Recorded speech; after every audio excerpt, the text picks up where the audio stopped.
कबीर साहब फल की बात कर रहे हैं। फल लंकृत बीज नहीं बखला।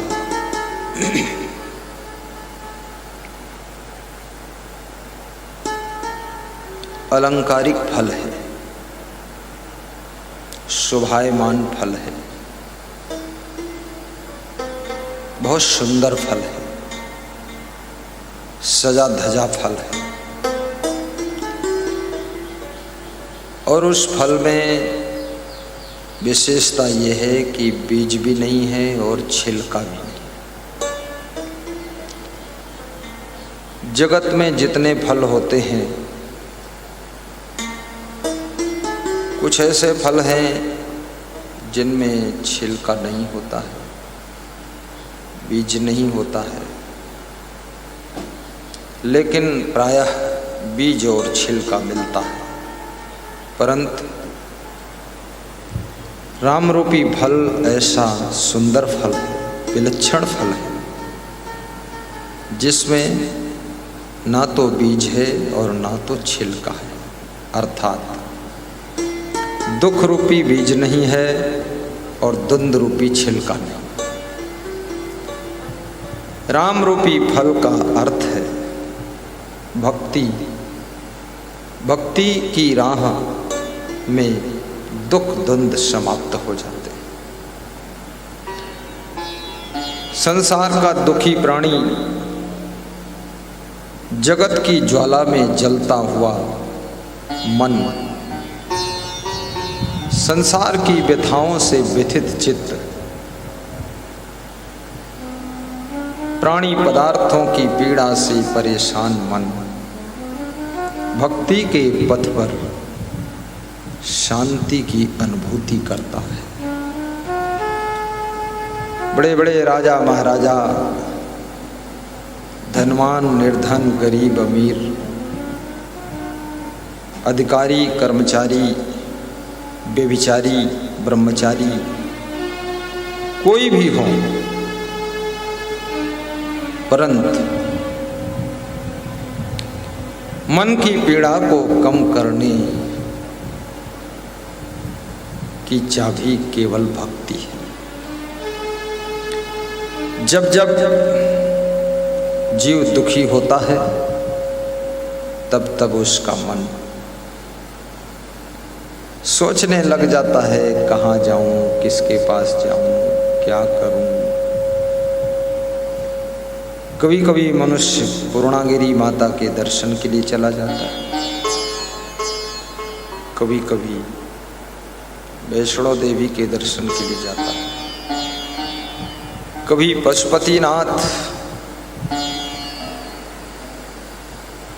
के दर्शन करता है और माथा टेकता है कि अब आदमी से तो दुख मिला है, हे पशुओं के पति पशुपतिनाथ, हे बैल देवता शंकर जी के वाहन, तुम ही दुख से पार लगा दो। काठमांडू जाकर के कुछ वक्त काठमांडू गए थे, वहाँ से लौटे तो बोले सब शरीर टूट गया पूरा, इतना लंबी यात्रा करके धक्का मुक्का, बोले सब गंदगी बहुत है वहाँ। मैंने कहा पशुपति के पास क्या सफाई मिलेगी? वहाँ पशुपति है, पशु तो गंदगी रहती ही वहाँ। पशु स्वयं झाड़ू थोड़े लगाता, जो आदमी भी झाड़ू न लगाए, सफाई न रखे, वो भी पशु ही है। जहाँ गंदगी है वो आदमी रहता है तो समझ लो पशु की पहचान है। तो पशुपति, तो पशुपति में तो गंदगी रहेगी ही। और फिर पशुपति के पुजारी है, तो पशुपति की पूजा करते करते उनमें भी कुछ कुछ पशुता तो आ ही जाती है, तो वे भी सब गंदगी फैलाते रहते हैं। मंदिरों की बड़ी दुर्दशा है, दुख होता है मंदिरों को देख करके। लेटेस्ट मंदिर अच्छे भी हैं, लेकिन जो बहुत मान्यता प्राप्त पुराने मंदिर हैं, वहाँ सफाई नहीं। क्यों नहीं है? इतना दान आता है, इतना लोग दर्शन करने जाते हैं, फिर भी सफाई नहीं। वहाँ की जो मैनेजमेंट कमेटी है, उस कमेटी में सब ठग लोग बैठे हैं। वो पैसा सही ढंग से खर्च नहीं करते। मंदिरों में सबसे पहली बात तो जो दान आता है, बड़े बड़े मंदिरों में दान या तो कार्यालय में दीजिए, रसीद कटवा लीजिए तो दान यथास्थान पहुंचेगा, या तो दान बड़े बड़े जो दान पात्र रखे हैं उसमें दान अर्पित कीजिए तो यथास्थान पहुंचेगा। अरे गहरे जगह तुम देते रहोगे तो दान इधर उधर ही चला जाएगा, दान को नादान प्राप्त कर लेगा, तो दान फिर आगे कुछ विकास होगा नहीं। मंदिर की मैनेजमेंट कमेटी को कृपा करके मैं निवेदन करूंगा कि सफाई कर्मी वेतन पर रख लीजिए। कितना बड़ा मंदिर हो, 4-5 सफाई कर्मी लग जाएं, दिन भर उनकी वही ड्यूटी। एरिया बांट दो, आपको इतनी एरिया में सफाई रखनी है, कचरा दिखना नहीं चाहिए। फिर देखिए मंदिर की सफाई। और मंदिर के बाहर दूर शौचालय भी बनाना चाहिए। किसी को फ्रेश होना है, लघु शंका जाना है, स्नान घर भी बनाना चाहिए। कोई स्नान करके दर्शन करना चाहता है, टोटी लगाना चाहिए, हाथ मुंह धो के जाना चाहता है, ये व्यवस्था कीजिए। ये दान दारू पीने के लिए नहीं मिलता है, ये भगवान के नाम पर जो दान मिलता है, तो भगवान के जो भक्त आते हैं दर्शन करने के लिए, उनके लिए सुंदर प्रबंध व्यवस्था बनाने के लिए दान मिलता है। धर्मशाला, वहाँ धर्मशाला भी बनाई और धर्मशाला में आने वाले दर्शनार्थियों को ठहरने का प्रबंध भी कीजिए। और मंदिरों में भंडारा भी चलना चाहिए। कोई भूखा है तो उसको थोड़ा सा खाने का भी कुछ मिलना चाहिए। आज हमारे गोरखपुर से भक्त आए हैं श्री गंगा गौड़ जी, ग्राम दुबौली गोरखपुर। आपके पास ट्रांसपोर्ट भी होने वाला है और आप ड्राइवर भी। तो मैंने उनसे पूछा क्या जा रहे हो? बोले हाँ जाएंगे, लेकिन सुबह गुरुजी आपके दर्शन के लिए चले थे, कुछ खाए नहीं हैं, तो भंडार में भोजन करने जा रहे थे। तो हमने कहा कोई जा रहा है तुम्हारे साथ कराने के लिए? बोले हाँ एक हैं भक्त जी, वो बोल रहे थे चलो। तो हमने कहा ठीक है। जो मनुष्य गुरु के प्रति, देवी देवताओं के प्रति इतनी श्रद्धा रखता है, मिट भूख गई मिट प्यास गई, दर्शन की आस जग गई। तो वहाँ आश्रम में, मंदिर में थोड़ा खाने पीने का भी प्रबंध हो, भंडारा। क्योंकि देवी देवता, मंदिर के भगवान, ये तो कुछ खाते नहीं। और वो खाते इसलिए भी नहीं हैं क्योंकि आदमी उनको खिलाए तो ये देवी देवताओं की बड़ी भद हो जाएगी, हंसी हो जाएगी कि देवी देवता भगवान को आदमी खिला रहा है। वो इतने कमज़ोर हैं, इतने उनके पास इंतजाम नहीं कि खुद खा सके। वो इसलिए मंदिर में जो भगवान हैं, देवी देवता हैं, श्रद्धा से लोग भोग लगाते हैं, अच्छी बात है, लेकिन वो किसी का कुछ खाते नहीं। हाँ, वो चक्कर में नहीं पड़ते, क्योंकि लोग अपने अपने ढंग से बना कर लाते हैं। कोई शक्कर ज़्यादा डाल कर लाता है, कोई पेड़ा लाता है, कोई बतासा ला के धर देता है, कोई धतूरा धर देता है, कोई फल लाता, कोई केला लाता है, कोई दूध डाल दिया, कोई चावल डाल दिया, और कोई जो है जय शंकर, कांटा लगे न कंकर, और भंगार बिता देंगे। तरह तरह का लोगों का भाव है। कोई बेलपत्री डाल रहा है, ये बेलपत्री इतनी भगवान थोड़े खाएंगे, लेकिन भाव की भक्ति है। ठीक है, भाव ही बहुत बड़ी चीज है। इस भाव को समझो। और भगवान तो आपकी भावना से खुश होता है। किसके हृदय में भगवान निवास करता है, ये बड़ी समझने की बात है।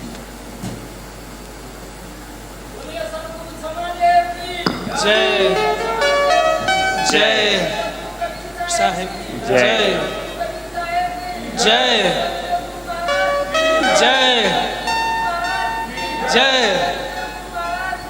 जय जय जय जय।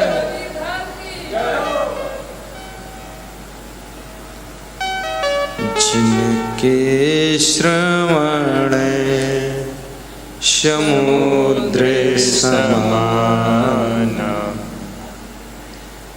कथा तुम्हारी सुभग शरीनाना।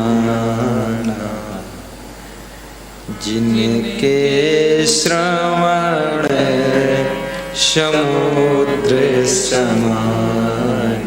जाओ ट्रांसपोर्ट के मालिक बनो, 2% दान करते रहना, गुरु मंत्र भी लेना, महान बनो।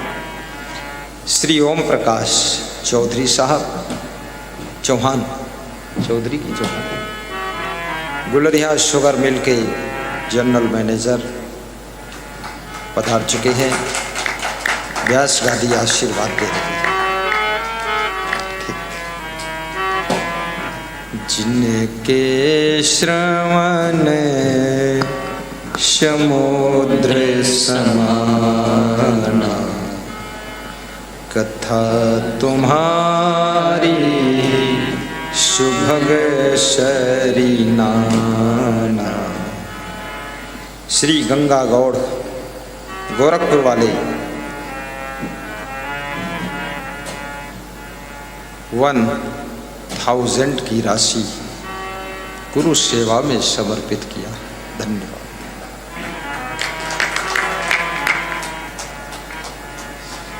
आज्ञा का पालन करके हमारे जनरल मैनेजर जी पधारे हुए हैं। उनके अंदर वैराग्य भी है, विवेक भी है, और संसार का सत्य ज्ञान भी है।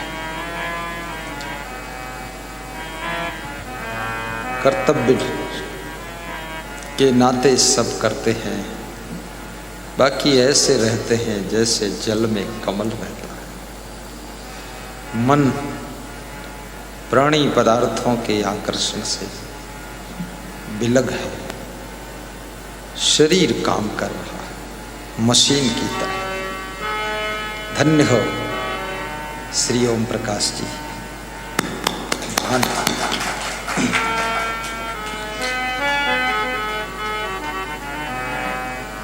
वाल्मीकि कहते हैं, हे राम,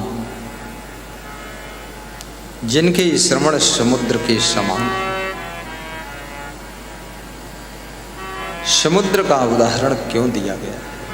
क्योंकि समुद्र में नदियां विभिन्न नालों का जल एकत्र करके प्रवाहित करते हुए समुद्र को अर्पित कर देती है। और जब नदी समुद्र को जल अर्पित करती है तो अपना नाम भी समर्पित कर देती है। समुद्र में जो नदी गिर गई, सम्मिलित हो गई, फिर नदी अपने नाम का भी त्याग कर देती है कि जल भी आपको दे दिया, अब नाम भी आपको दे दिया। अब आपका जो नाम है हिंद महासागर, प्रशांत महासागर, अटलांटिक महासागर जो भी है बस वही ठीक है, अब मेरे नाम की जरूरत है। ये नदियाँ अपना नाम भी त्याग देती हैं, अपना रूप भी त्याग देती हैं और पूर्ण रूप से समुद्र में लीन हो जाती है। और याद रखना, समुद्र कुछ भी नहीं है, सब नदियों का जल जब संग्रह होता है बस वो समुद्र बन जाता है। आप जब अपने जीवन की समस्त शक्ति को संग्रहित करते हैं, एकाग्र करते हैं, तो आप ज्ञान के सागर, प्रेम के सागर, दया के सागर, कृपा के सागर बन जाते हैं। सिर्फ आपको अपनी शक्तियों को, क्षमताओं को संग्रहित करना है, एकत्र करना है और फिर आप सागर बन जाओ, दया के सागर हो जाओ। और जो प्रेम का सागर बन जाता है ना, उसका दर्शन लोग खूब करते हैं। जैसे समुद्र का दर्शन करने लोग जाते हैं ना, ऐसे तुम प्रेम के सागर बनो, ज्ञान के सागर बनो, भाव के सागर बनो, तो आपके भी दर्शन लोग करेंगे। लोग कहते हैं गंगा सागर का दर्शन कर दे। जिनके श्रवण समुद्र समाना, कथा तुम्हारी सुभग शरीनाना। बहुत बड़ी बात है, आपकी कथा सौभाग्य को उदय करने वाली कथा, सुभग शरीनाना, नाना प्रकार की नदियों के समान है। विभिन्न प्रकार की नदियां जैसे समुद्र में गिरती हैं, लेकिन समुद्र फिर भी तृप्त नहीं होता। समुद्र कभी नदियों को मना नहीं करता कि ये मत लाओ, जल हो गया, पूरा हो गया। जैसे समुद्र प्यासा का प्यासा रहता है, भूखा का भूखा रहता है, और लाओ, लाते जाओ, कोई फर्क नहीं है, भरते जाओ।